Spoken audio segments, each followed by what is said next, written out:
Hey guys, in this video I will show you how to change state in Last Z survival shooter.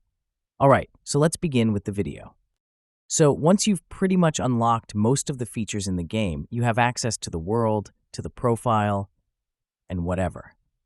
So just go ahead and pass through that, and you should be able to change your states, or technically servers, in this game. So you can do this in the top left corner in your screen, your profile.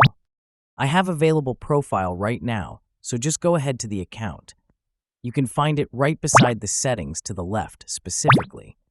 So over here, you can change your states by pressing on the character management and having an email logged in and verified to your specific progress or account. So over here, you can change your state over in the Create New Character section. You can just go ahead and choose whichever state you want, and in every state, you can only create one character. So go ahead and choose the state you want to be in.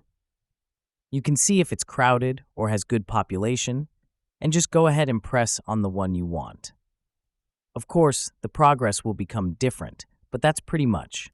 So that's basically how you can change state in Last Z survival shooter. So that's all for this video. Consider subscribing if you find it helpful, and I'll catch you in the next one. Thanks.